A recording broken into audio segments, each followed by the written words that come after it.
Our region's been known for more than a century as a place that makes things and makes them well. Westinghouse was a U.S. pioneer of the total quality movement, and in recent years, Alcoa and United States Steel have made safety a core component of their corporate cultures.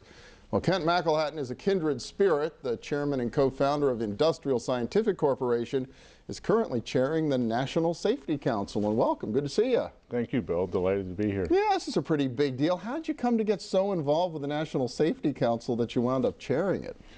Industrial Scientific serves the safety marketplace. The products that we design and build are used for safety purposes, to keep people alive on the job. So this is our market, and I was asked to join the board of directors in 2007, and I just loved the work that they were doing. So I was an enthusiastic board member, and when that happens in a nonprofit, they begin to give you increasing responsibilities, and so this year I just ended up being elected as the chairman, as the person that probably had the least to do at the time. But they caught me at a weak moment. But no, it's been a blast. I love what I'm doing with that. Well, it's sort of a national soapbox to stand on. For people who don't know the National Safety Council, what kind of things is it involved in? The National Safety Council, to go back a little bit, it was chartered in 1913. It's a national organization that was founded by a number of American businessmen. In 1913, we were killing tens of thousands of Americans at work. These were the Aerosmith days in Upton Sinclair, the food packing, and so it was really dangerous. Our workplaces were very lethal. And so this group of American businesses went together and formed the National Safety Council to improve safety. It's made dramatic improvements over the past almost 100 years. We've taken that. In 1913, we didn't really keep numbers, but we think it's around 30 to 40,000 people were killed in 1913 at work. In 2009, there were 3,500 people were killed at work. So it's come way down. Against a much larger population today. The population's increased by 4 times, and our economy has increased 11 times in the past 100 years. So it's been, it's been a real body of work that's been successful, and the Safety Council has been at the forefront of many of the initiatives. It's an organization that takes unpopular positions, things that nobody wants to hear about. Today, our lead issue is texting and cell phones while driving. Okay. That's a known, all the science is on the side of you shouldn't be doing this. It's a very high risk, and 3 years ago when the Safety Council took it up as a lead issue, it was just the most unpopular item in the country. Nobody wanted to talk about no texting, no using your cell phones while driving. So.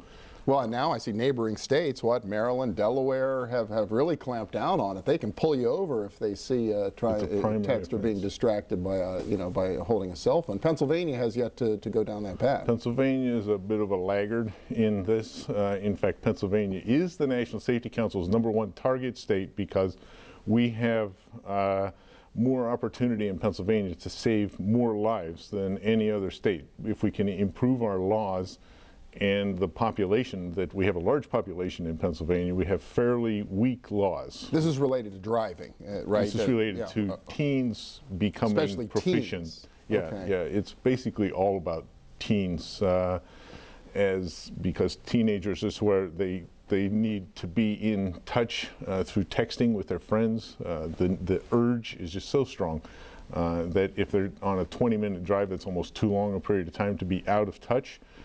So they are texting while driving. The temptation just gets the better of them. Yes. So what's being done in other states? I mean, why is Pennsylvania considered a laggard? There must be best practices in the area of dealing with this issue elsewhere in the country. The National Safety Council has a 7-step graduated driver's licensing program that if you implement that in your state, it's guaranteed. You will have, New Jersey implemented it in May of 2010.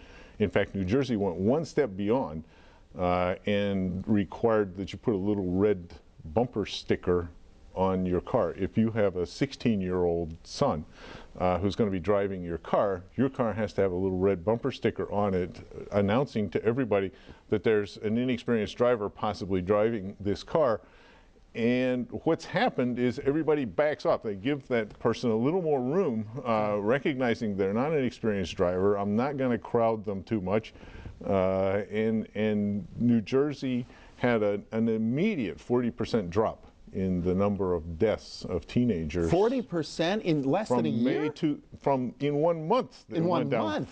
40%. Just from putting the red stickers on the From implementing the whole seven-step program, okay. plus going one more and implementing this. And it was controversial. You know, all the legislators thought that this is going to target, you know, predators with teenage young girls and things like that. And there's been no reports of that. But New Jersey is very sensitive to that, and the Governor Christie has been, you know, if we have any reports of predation because of this, then we want to know about it. But there have been none reported so far. So we rarely hold New Jersey as a model up of anything, but this is an area where they deserve extra credit. Well, that's amazing. I only have a little bit of time left, but so Pennsylvania, though, really compared to some of these other states, has a long way to go. Yeah, we haven't been able to really get out of the politics phase of it. I will support something for you if you'll support something for me, and so we're hoping this year that we can get past the politics and get implemented a set of laws that have no cost to them. The enforcement is all on the side of the parents. These graduated driver licensing, if your teenage son's insurance runs out at 10 o'clock, you really care if he's back home with the car? You know, so that's the enforcement. It's not a policeman out. Oh, interesting. So it's even just not letting them drive after a certain time of night when they're earlier. That's one of the, it's the number of passengers, it's the number of things. People want to find out more about the 7 steps and how you do this. There's a National Safety Council website? nsc.org. nsc.org. Fascinating stuff. We could go on and on, Kent, but we'll have you back and talk about some other safety issue in the future. We appreciate it. Thank you, Bill. That's great. When we return, our region's in the global spotlight as never before. We'll find out how a delegation from Eurasia found its way here to learn about best practices in regional transformation. Stay with us.